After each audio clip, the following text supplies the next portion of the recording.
Hello friends, आज हम बात करेंगे इंपॉर्टेंट टॉपिक के बारे में। आज हम बात करेंगे बलून वैल्वोटोमी, सर्जिकल वैल्वोटोमी और सर्जिकल वैल्व रिप्लेसमेंट में क्या फ़र्क है।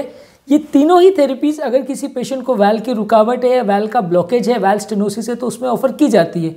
पर इसमें एक्चुअल में डिफरेंस क्या है, क्योंकि अगर हमें ये नहीं पता रहेगा कि इसमें पेशेंट को क्या डिफरेंस पड़ने वाला है तो पेशेंट कैसे डिसाइड करेगा, या डॉक्टर के डिसीजन को मानने को वो बाध्य हो जाएगा कि भाई इसमें डॉक्टर ने बोल दिया बलून वाला कर देते हैं तो बलून कर देते हैं, सर्जिकल वाला बोलता है तो सर्जिकल वाला कर देते हैं। एक्चुअल में पेशेंट के लिए क्या बेनिफिशियल है, लॉन्ग टर्म रिजल्ट्स कैसे हैं, लॉन्ग टर्म दोबारा ट्रीटमेंट की रिक्वायरमेंट्स कैसी है, इस बारे में बात करेंगे। काफ़ी कॉमनली लोग जिनको वैल्व रिलेटेड प्रॉब्लम होती है वो हमें इस तरह का मैसेज करते हैं कि इसमें हमें बताइए कि हमें क्या करना है।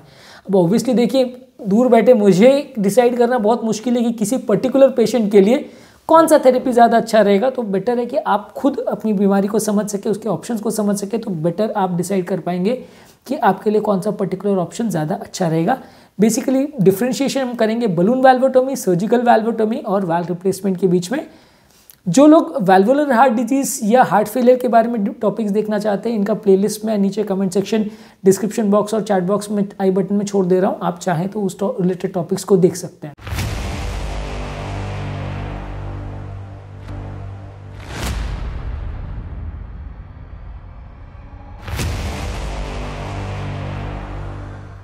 आते हैं आज का टॉपिक पे। बेसिकली वैल्व क्या होता है। वैल्व बेसिकली एक दीवार या एक पंखुड़ी जैसा स्ट्रक्चर होता है जो हार्ट के डिफरेंट चेंबर्स को सेपरेट करता है। जब वैल्व खुलता है तो ब्लड एक डायरेक्शन में फ्लो करता है, वैल्व बंद हो जाता है तो ब्लड का फ्लो बंद हो जाता है। वैल्व का बेसिकली पर्पज़ ये कि एक पर्टिकुलर डायरेक्शन में ब्लड को डायरेक्ट करना। नहीं तो होगा ये कि वैल्व अगर खुला रहेगा, जब ब्लड एक डायरेक्शन में दूसरे डायरेक्शन में जाना है और एक जगह का वैल्व अगर खुला है तो ब्लड आगे जाने के बदले दूसरी डायरेक्शन में बैक लीक करने लग जाए, क्योंकि अब ब्लड को तो नहीं पता है कि किधर से किधर जाना है। ब्लड की तो कोई आंखें नहीं है कि उसको देखना है कि इस दरवाजे से जाना है कि उस दरवाजे से। उसको तो जहाँ पे भी कम प्रेशर दिखेगा वो वहाँ से निकल जाएगा। तो जब चेंबर वेंट्रिकल कॉन्ट्रैक्ट करेगा या कोई एरिया कॉन्ट्रैक्ट करेगा, तो अगर वाल्व उसको डायरेक्शन नहीं दिखाएगा कि ये दरवाज़ा बंद है, इसी दरवाजे से जाना है, तो ब्लड दूसरे डायरेक्शन में जा सकता है। जैसे मूवी हॉल में है, मूवी हॉल में जब मूवी चालू होती है तो कुछ दरवाजे खुले होते हैं, जब एग्जिट होता है, मूवी खत्म हो जाती है, तो दूसरे दरवाजे खुले रहते हैं। तो आपको पता रहता है कि ये वाला दरवाज़ा बंद है, ये खुला है, तो आपको इस डायरेक्शन में जाना है। अगर मूवी खत्म होते ही सारे दरवाजे खोल दिए तो जो एंट्री वाले दरवाजे हैं, लोग उससे अगर बाहर निकलने लगेंगे तो कन्फ्यूजन क्रिएट हो जाएगा, है ना। तो इसीलिए कॉमनली वैल्व का ऊपर वाले ने जो बनाया है, ये मैकेनिज्म यही रहता है कि वो जैसे ही ब्लड का एक डायरेक्शन में फ्लो होना है तो ऑटोमेटिकली वो खुल जाता है, ब्लड उस डायरेक्शन में जाता है, फिर वो बंद हो जाता है। वैल्व स्टेनोसिस का मतलब ये है कि जब वैल्व सिकुड़ जाता है, वैल्व छोटा हो जाता है, तो उसको वैल्व स्टेनोसिस बोलते हैं। जब ये सिकुड़ जाता है तो ब्लड को फ्लो करने के लिए जगह कम हो जाती है। जैसे हम मूवी थिएटर की बात कर रहे थे, उसमें मान लीजिए कि बहुत सारी भीड़ को एक साथ निकलना है, लेकिन हमने अगर एक छोटा सा दरवाज़ा खोला है तो उतनी सारी भीड़ एक बार में नहीं निकल पाएगी, बहुत बड़ी लाइन लग जाएगी या भगदड़ मच जाएगी, लोग निकल नहीं पाएंगे। वैसे ही अगर उसी जगह पे एक बड़ा दरवाज़ा है जो 4 या 6 फीट के दरवाजे के बदले 20 फीट का दरवाज़ा है, तो उतनी भीड़ आराम से निकल पाएगी, क्योंकि निकलने को जगह ज़्यादा है। या फिर मल्टीपल दरवाजे खुले हो। अब ऑब्वियसली हार्ट में मल्टीपल एंट्री पॉइंट्स तो नहीं रह सकते कि एक वैल्व की जगह पे 4 गैप्स हो, तो इसलिए वही वैल्व का एरिया स्पेस अगर नैरो खुलेगा तो जगह कम रहेगी, ब्रॉड खुलेगा तो जगह ज़्यादा रहेगी।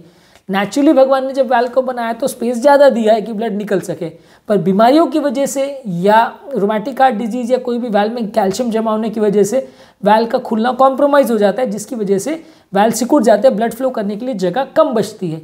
अब इसमें जगह जो कम है उसको हम कैसे मैनेज करते हैं। दवाओं से मैनेज करने के लिए हम क्या करते हैं, हम ब्लड के प्रेशर को कम करने की कोशिश करते हैं, ब्लड में जितना वॉल्यूम है उसको पेशाब वाली दवाओं से कम करने की कोशिश करते हैं, प्लस हार्ट रेट को कम करते हैं ताकि ब्लड को फिल होने के लिए टाइम ज़्यादा मिले। जगह भले कम है लेकिन टाइम ज़्यादा मिलेगा तो भगदड़ नहीं मचेगी।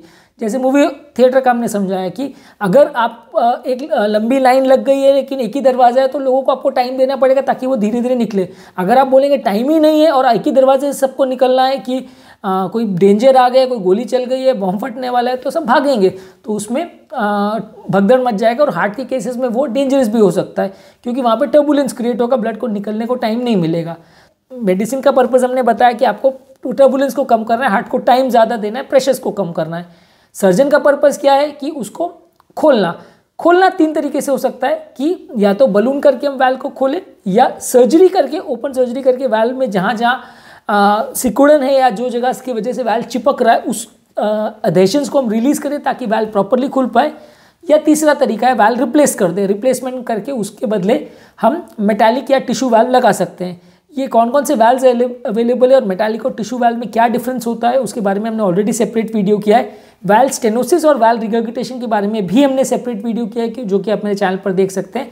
आज बेसिकली ये 3 चीज़ों में डिफरेंस क्या है उसके बारे में ही ज़्यादा डिस्कस करेंगे।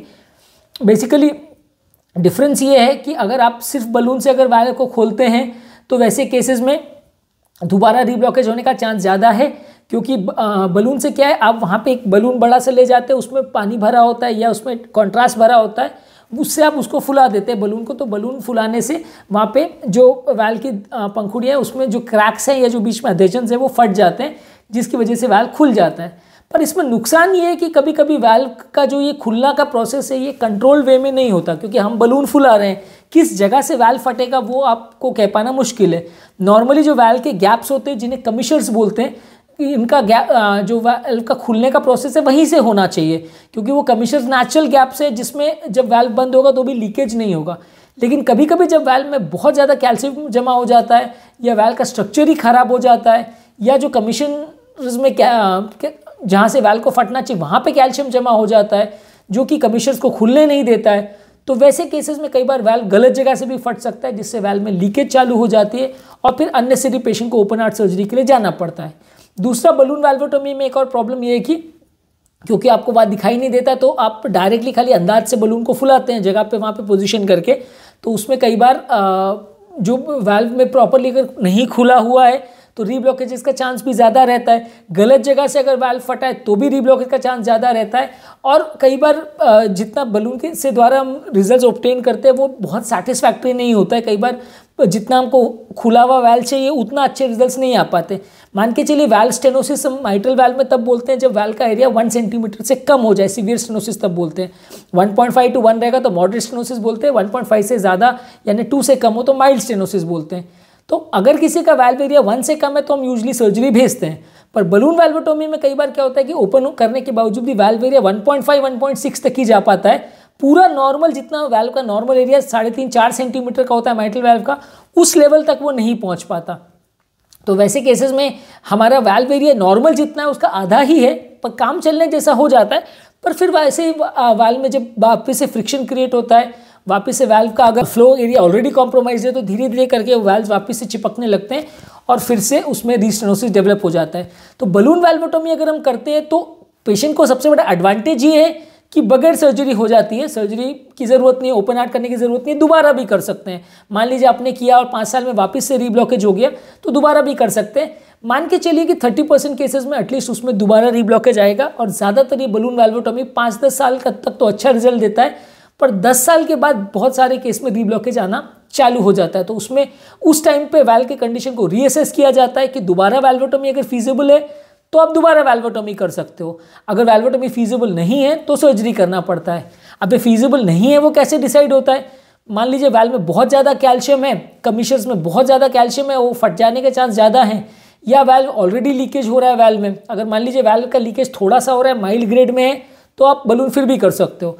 अगर already moderate to severe range में या ऑलरेडी वाल्व में बहुत ज़्यादा लीकेज है तो आप बलून करोगे तो वाल्व ज़्यादा फट जाएगा, तो वैसे केस में आपको रिजल्ट अच्छा नहीं मिलेगा। तो वैसे केस में आपको ओपन सर्जरी करना पड़ता है, क्योंकि आपको उसको फिर ज़्यादा कंट्रोल वे में जो ओपन करने का प्रोसेस है उसको किया जाता है। ऐसे केस में आपको या तो ओपन वाल्वोटोमी करना पड़ता है या बहुत वाल्व अगर खराब हो तो वाल्व को चेंज करना पड़ता है। अब ओपन वाल्वोटोमी में फ़ायदा ये है कि आप वाल्व को ओपन करके खोलते हैं और वहाँ पे डायलेटेड घुसा के वाल्व को प्रॉपरली देख के आप सेपरेट आउट कर सकते हैं, थोड़ा रिपेयर वर्क भी कर सकते हैं और डायलेटर से आप वाल्व को अंदर से डायलेट कर सकते हैं, तो रिजल्ट्स थोड़े बेटर मिलेंगे। यानी कि मान लीजिए अगर आपका वाल्व एरिया बलून वाल्वोटोमी में 1 से 1.5 1.6 तक जा रहा है तो इसमें 1.8 1.9 तक आप अचीव कर सकते हो। पूरा नॉर्मल फिर भी नहीं होगा, थोड़ा बेटर रिजल्ट्स मिलेंगे, ज़्यादा कंट्रोल वे में कर सकते हो। और बाई चांस अगर पेशेंट को ऑन टेबल अगर लीकेज भी डेवलप होता है तो आप तुरंत वाल्व को रिप्लेस कर देते हो। कि इस बलून वाले में तो क्या है, लीकेज हुआ तो फिर से ओपन हार्ट सर्जरी करके रिप्लेस करना पड़ता है, क्योंकि लीकेज को आप बलून से ठीक नहीं कर सकते, लीकेज को तो सर्जरी करके ठीक करना पड़ता है। तो सर्जन ऑन टेबल पहले रिपेयर करने का ट्राई करता है, क्लोज माइट्रल वाल्वोटोमी करके वाल्व को लीक जो स्टेनोसिस है उसको कम करने की कोशिश करता है, नहीं होता है तो ऑन टेबल चेंज कर देता है। अगर लीकेज हो जाता है या वाल्व फट गया उसको दिखता है सामने सामने तो चेंज कर देता है। इसमें ये है कि लॉन्ग टर्म रिजल्ट थोड़े बेटर मिलते हैं। प्रॉब्लम्स होने का अगर कोई भी अंदेशा है तो ऑन टेबल ही उसे ट्रीट किया जा सकता है, पर डिसएडवांटेज ये है कि ये भी बड़ी सर्जरी है, तो आप बार बार नहीं कर सकते। बलून वाले को तो आप 2-3 बार भी कर सकते हो।